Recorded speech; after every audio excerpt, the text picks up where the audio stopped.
ಇನ್ನು ನಟ ದರ್ಶನ್ ಭೇಟಿಗೆ ಆಗಮಿಸಿದ್ದಾರೆ ಅವರ ಪತ್ನಿ ವಿಜಯಲಕ್ಷ್ಮಿ. ಪರಪ್ಪನ ಅಗ್ರಹಾರ ಜೈಲಿನ ಬಳಿ ಆಗಮಿಸಿರುವಂಥದ್ದು ಪತ್ನಿ ದಿನಕರ್ ಜೊತೆ ಆಗಮಿಸಿದ್ದಾರೆ ವಿಜಯಲಕ್ಷ್ಮಿ. ಈ ವಾರದ ಕೋಟ ಶುರುವಾಗುತ್ತೆ. ಇವತ್ತಿನ ಈ ವಾರದ ಕೋಟ ಮಂಡೆಯಿಂದ ಶುರುವಾಗುತ್ತೆ. 2 ಬಾರಿ ಮೀಟ್ ಮಾಡ್ಬೋದಲ್ಲ. ಸೊ ಆ ಕೋಟದಲ್ಲಿ ಒಂದು ದಿನ ಒಮ್ಮೆ ಮೀಟ್ ಮಾಡಬೇಕಲ್ಲ, ಅದನ್ನ ವಿಜಯಲಕ್ಷ್ಮಿ ಅವರು ಇವತ್ತು ಬಂದಿದ್ದಾರೆ.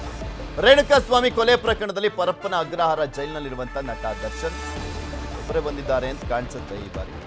ಕಳೆದ ಬಾರಿ ಅಂದರೆ ಫಸ್ಟ್ ಟೈಮ್ ಬಂದಾಗ ವಿಜಯಲಕ್ಷ್ಮಿ ಅವರು ಮತ್ತೆ ಅವ್ರ ಮಗ ಬಂದರು. ಹಾಗೆ ವಿನೋದ್ ಪ್ರಭಾಕರ್ ಎಲ್ಲ ಹೋಗಿ ನೋಡಿಕೊಂಡು. ಸೆಕೆಂಡ್ ಟೈಮ್ ಬಂದಂಥ ಸಂದರ್ಭದಲ್ಲಿ ದರ್ಶನ್ ಅವರ ತಾಯಿ ಮೀನಾ ಅವರು, ಅವರ ತಮ್ಮ ದಿನಕರ್ ತೂಗದೀಪ್ ಅವರು, ಹಾಗೆ ವಿಜಯಲಕ್ಷ್ಮಿ ಅವರು ಮತ್ತು ಅವರ ಪುತ್ರ ವಿನೇಶ್ ಹೋಗಿದ್ರು. ನಂತರ 3ನೇ ಟೈಮ್ ಹೋಗಿದ್ದಂಥ ಸಂದರ್ಭದಲ್ಲಿ ದರ್ಶನ್ ಅವರ ಅಕ್ಕ, ಅವ್ರ ಭಾವನ ಮಗ, ವಿಜಯಲಕ್ಷ್ಮಿಯವರು ಮತ್ತು ವಿನೀಶ್ ಇವ್ರನ್ನ 5 ಜನ ಹೋಗಿದ್ರು. ಈ ರೀತಿಯಾಗಿ ಭೇಟಿಯನ್ನು ಮಾಡ್ತಾನೆ ಬರ್ತಾ ಇದ್ದಾರೆ. ಈ ವಾರದ ಕೋಟದ ಅಡಿಯಲ್ಲಿ ಬಂದಿದ್ದಾರೆ ವಿಜಯಲಕ್ಷ್ಮಿ ಅವರು, ಭೇಟಿ ಆಗಿದ್ದಾರೆ ಪತ್ನಿಯನ್ನು. ಹಾಗೆ ದಿನಕರ್ ಅವರು ಕೂಡ ಬಂದಿದ್ದಾರೆ. ಆ ದೃಶ್ಯಾವಳಿ ಸಿಕ್ಕಿದೆ ನ್ಯೂಸ್ 18ಗೆ ಎಕ್ಸ್ಕ್ಲೂಸಿವ್ ಆಗಿ ಸಿಕ್ಕಿರುವಂಥದ್ದು ಇದು. ದಿನಕರ್ ತೂಗುದೀಪ್ ಕೂಡ ಬಂದಿದ್ದಾರೆ. 2ನೇ ಬಾರಿಗೆ ಬಂದಿದ್ದಾರೆ ದಿನಕರ್ ತೂಗುದೀಪ್ ಅವರು. ಕಷ್ಟ ಕಾಲದಲ್ಲಿ ಎಲ್ಲ ಚೆನ್ನಾಗಿದ್ದಾಗ ದೂರ ಇದ್ರು. ಕಷ್ಟ ಅಲ್ವಾ, ಅಣ್ಣ ಕಷ್ಟದಲ್ಲಿದ್ದಾರೆ. ಈ ಟೈಮ್ನಲ್ಲಿ ಧೈರ್ಯ ಹೇಳಬೇಕಲ್ಲ, ಫ್ಯಾಮಿಲಿಯಿಂದ ಬಂದಿದ್ದಾರೆ ದಿನಕರ್ ತೂಗುದೀಪ್ ಅವರು. ಏನೇ ಅಸಮಾಧಾನ ಇರಲಿ ಅಥವಾ ಏನೇ ವೈಷಮ್ಯ ಇರಲಿ, ಇಂಥ ಟೈಮ್ನಲ್ಲೇ ಜೊತೆಲಿ ನಿಂತ್ಕೊಳ್ಳುವಂಥವ್ರನ್ನೇ ಸಂಬಂಧಿಕರು ಅಣ್ಣ ತಮ್ಮ ಅನ್ನೋದು. ಬಂದಿದ್ದಾರೆ ದಿನಕರ್ ತೂಗುದೀಪ್ ಅವರು ಅಣ್ಣನನ್ನು ನೋಡಲಿಕ್ಕೆ.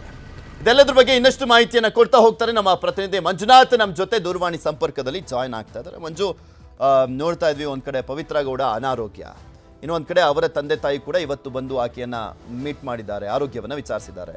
ಮತ್ತೊಂದು ಕಡೆ ದರ್ಶನ್ ಅವರ ಕುಟುಂಬಸ್ಥರು ಬಂದಿದ್ದಾರೆ. ದಿನಕರ್ ನೋಡ್ತಾ ಇದ್ವಿ, ಇನ್ನು ಯಾರ್ಯಾರೆಲ್ಲ ಬಂದಿದ್ದಾರೆ, ಅವರ ತಾಯಿ ಏನಾದರೂ ಬಂದಿದ್ದಾರಾ, ಎಷ್ಟೊತ್ತು ಮೀಟ್ ಆಯಿತು, ಈಗ ಜಸ್ಟ್ ಒಳಗಡೆ ಹೋಗಿದ್ದ ಏನು?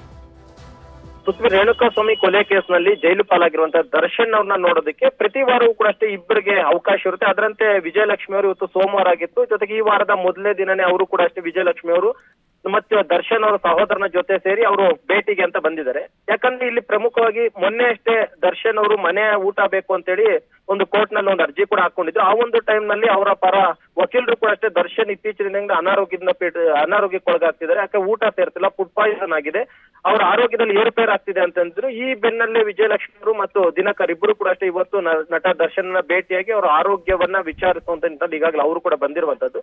ಮತ್ತೊಂದು ಕಡೆ ಪವಿತ್ರ ಗೌಡ ಕೂಡ ಅಷ್ಟೇ ಈಗಾಗಲೇ ಅನಾರೋಗ್ಯ ಪೀಡಿತರಾಗಿದ್ದು ಕಳೆದ 3 ದಿನದಿಂದಲೂ ಕೂಡ ಅಷ್ಟೇ ಅವರಿಗೆ ಆರೋಗ್ಯದಲ್ಲಿ ಏರುಪೇರಾಗ್ತಾ ಇದೆ. ಆ ಒಂದು ಕಾರಣಕ್ಕೋಸ್ಕರ ಪವಿತ್ರ ಅವರ ಪೋಷಕರು ಕೂಡ ಅಷ್ಟೇ ಇವತ್ತು ಪವಿತ್ರ ಗೌಡರನ್ನು ಕೂಡ ಪ್ರತ್ಯೇಕವಾಗಿ ಭೇಟಿ ಮಾಡಲು ಬಂದಿರುವಂತದ್ದು. ಎಲ್ಲೋ ಒಂದು ಕಡೆ ವಾರದಲ್ಲಿ ಇಬ್ಬರಿಗೆ ಅವಕಾಶ ಇರುತ್ತೆ, 2 ಬಾರಿ ಭೇಟಿಗೆ ಅವಕಾಶ ಇರುತ್ತೆ. ಅದನ್ನ ಒಂದ್ ರೀತಿ ವಿಜಯಲಕ್ಷ್ಮಿ ಅವರು ಇವತ್ತು ಸೋಮವಾರನೇ ಬಂದಿದ್ದಾರೆ. ಯಾಕಂದ್ರೆ ಬೇರೆ ಬೇರೆ ದಿನಗಳಲ್ಲಿ ಬೇರೆ ಬೇರೆಯವರು ಕೂಡ ಬರ್ತಾ ಇದ್ದಾರೆ. ಆ ನಿಟ್ಟಿನಲ್ಲಿ ಇಬ್ಬರು ಕೋಟ ಮುಗೀತು ಅಂತಂದ್ರೆ ಇಡೀ ವಾರವೂ ಕೂಡ ಅಷ್ಟೇ ದರ್ಶನ್ ಭೇಟಿ ಮಾಡೋದಕ್ಕೆ ಆಗೋದಿಲ್ಲ ಅನ್ನೋ ಒಂದು ಕಾರಣಕ್ಕೋಸ್ಕರ ವಿಜಯಲಕ್ಷ್ಮಿ ಅವರು ದರ್ಶನ್ ಅವರ ಸಹೋದರನ ಜೊತೆ 2 ಸಲ ಇಬ್ಬರಿಗೆ ಮಾತ್ರ ಭೇಟಿಗೆ ಅವಕಾಶನ. ಯಾಕಂದ್ರೆ ಇವರು ಸಾಕಷ್ಟು ಜನ ಎಲ್ಲ ಹೋಗಿ ಭೇಟಿ ಮಾಡಿದಾರಲ್ಲ, ಇಬ್ಬರಿಗಿನ್ನ ಜಾಸ್ತಿನೇ. ಅಂದ್ರೆ ಲಾಸ್ಟ್ ಟೈಮು ದಿನಕರ್ ಅವರು, ಅವರ ತಾಯಿ ಮೀನಾ ಅವರು, ವಿಜಯಲಕ್ಷ್ಮಿ ಅವರು, ಅವ್ರ ಮಗ ವಿನೀಶ್ ಅವರು, ಇವರೆಲ್ಲ ಹೋಗಿದ್ರಲ್ಲ.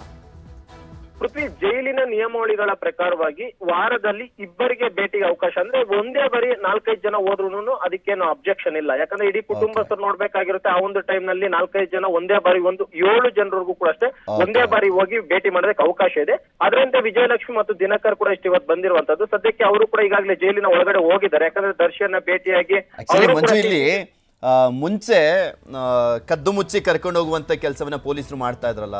ಅವ್ರು ಬಂದಂಥ ಸಂದರ್ಭದಲ್ಲಿ ಇವ್ರು ಯಾವುದೋ ಗಾಡೀಲಿ ಇಟಿಯೋಸ್ ಗಾಡೀಲಿ ಆಮೇಲೆ ಕರ್ಕೊಂಡು ಹೋಗ್ತಾ ಇದ್ರು, ಮಾಧ್ಯಮಗಳಿಗೂ ಕೂಡ ಯಾಮಾರಿಸುವಂಥ ಕೆಲಸ ಮಾಡ್ತಾ ಇದ್ರು. ಯಾವಾಗ ಪರಮೇಶ್ವರ್ ಒಂದು ಸ್ಟೇಟ್ಮೆಂಟ್ ಕೊಟ್ರಲ್ಲ, ಇವ್ರ ಮನೆಯವ್ರು ಬಂದಂಥ ಸಂದರ್ಭದಲ್ಲಿ ಮುತ್ತಾಕೊಂಡ್ಬಿಡ್ತಾರೆ, ಆ ಕಾರಣಕ್ಕೋಸ್ಕರ ಅದೇನು ಸ್ಪೆಷಲ್ ಅಲೋಯನ್ಸ್ ಅಂತ ಏನಲ್ಲ, ಅವ್ರು ಕರ್ಕೊಂಡೋಗಿ ಬಿಡ್ತಾ ಇದ್ದಾರೆ, ಅಲ್ಲಿ ಜನ ಮುತ್ಕೊಬಾರ್ದು ಅನ್ನುವಂಥ ಕಾರಣಕ್ಕೆ ಅಂತ ಹೇಳಿದ ನಂತರ ಈಗ ಎಲ್ಲವೂ ಕೂಡ ಅಫಿಷಿಯಲ್ ರೀತಿಯಲ್ಲೇ ಕರ್ಕೊಂಡು ಹೋಗ್ತಾ ಇದ್ದಾರೆ. ಅವ್ರ ಕಾರಲ್ಲೇ ಬರ್ತಾರೆ, ಅವ್ರ ಕಾರಲ್ಲೇ ಒಳಗಡೆ ಹೋಗ್ತಾ ಇದ್ದಾರೆ.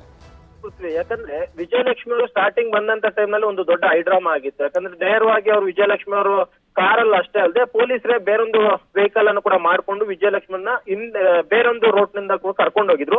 ಇದನ್ನ ಬಳಿಕ ಗೃಹ ಸಚಿವರು ಕೂಡ ಅಷ್ಟೇ ಇದಕ್ಕೆ ರಿಯಾಕ್ಟ್ ಮಾಡಿದ್ರು. ಎಲ್ಲರನ್ನೂ ಕೂಡ ನಾವು ಸಮಾನವಾಗಿ ನೋಡ್ತೀವಿ, ಯಾರಿಗೂ ಕೂಡ ತಾರತಮ್ಯ ಮಾಡೋದಿಲ್ಲ ಅಂತ ಹೇಳ್ಬಿಟ್ಟು ಸದ್ಯಕ್ಕೆ ಈಗ ಆ ಒಂದು ಇನ್ಸಿಡೆಂಟ್ ಆದಂತಹ ಬಳಿಕ ಪೊಲೀಸರೆಲ್ಲೂ ಕೂಡ ಇಂಟರ್ಫಿಯರ್ ಆಗ್ತಾ ಇಲ್ಲ. ಅಂದ್ರೆ ಬೇರೊಂದು ಕಾರಣ ಕರ್ಕೊಂಡು ಹೋದಂತಾಗಿರ್ಬೋದು, ಖಾಸಗಿ ವೆಹಿಕಲ್ ನ ತರಿಸಿ ಅವ್ರನ್ನ ಯಾರಿಗೂ ಗೊತ್ತಾಗದೆ ಕರ್ಕೊಂಡಿದ್ದು ಯಾವುದೂ ಇಲ್ಲ. ಈಗ ಸದ್ಯಕ್ಕೆ ನೇರವಾಗಿ ಅವ್ರದೇ ಆದಂತ ಕಾರಣಲ್ಲಿ ಬಂದ್ರು ಕೂಡ ಅಷ್ಟೇ ಚೆಕ್ ಪೋಸ್ಟ್ ನಲ್ಲಿ ಅವರು ಈ ರೀತಿಯಾಗಿ ನಾನು ಭೇಟಿಗೆ ಬಂದಿದ್ದೀನಿ ಅಂತ ಹೇಳಿದ್ರೆ ಅದರಂತೆ ಈಗ ದಿನಕರ್ ಮತ್ತು ವಿಜಯಲಕ್ಷ್ಮಿ ಇಬ್ಬರು ಕೂಡ ಅಷ್ಟೇ ಜೈಲಿನ ಒಳಗಡೆ ಹೋಗಿದ್ದಾರೆ. ಬಹುತೇಕ ಇನ್ನೊಂದು 5-10 ನಿಮಿಷದಲ್ಲಿ ಅವರು ಭೇಟಿ ಕೂಡ ಅಷ್ಟೇ ಮಾಡ್ತಾರೆ. ಸುಮಾರು ಒಂದು 15-20 ನಿಮಿಷಗಳ ಕಾಲ ಬಹುಶಃ ಇವತ್ತು ಕೂಡ ಅಷ್ಟೇ ದರ್ಶನ್ ಅವರು ಕೂಲಂಕುಷವಾಗಿ ಮಾತನಾಡ್ತಾರೆ. ಯಾಕಂದ್ರೆ ಮುಂದಿನ ಒಂದು ಕಾನೂನಿನ ಬಗ್ಗೆ ಆಗಿರ್ಬೋದು ಅಥವಾ ಬೇಲ್ ಪಿಟಿಷನ್ ನ ಮೂವ್ ಮಾಡುವಂತದ್ರ ಬಗ್ಗೆ ಆಗಿರ್ಬೋದು, ಜೊತೆಗೆ ಇಲ್ಲಿ ಪ್ರಮುಖವಾಗಿ ದರ್ಶನ್ ಇರುವಂತದ್ದು ಮನೆ ಊಟದ ವಿಚಾರವಾಗಿ ಈಗಾಗಲೇ ಅವ್ರು ಪಿಟಿಷನ್ ಕೂಡ ಫೈಲ್ ಮಾಡ್ಕೊಂಡಿದ್ದಾರೆ. ಅದು 18ನೇ ತಾರೀಕು ಅದು ಕೂಡ ಅಷ್ಟೇ ಬರ್ತಾ ಇದೆ.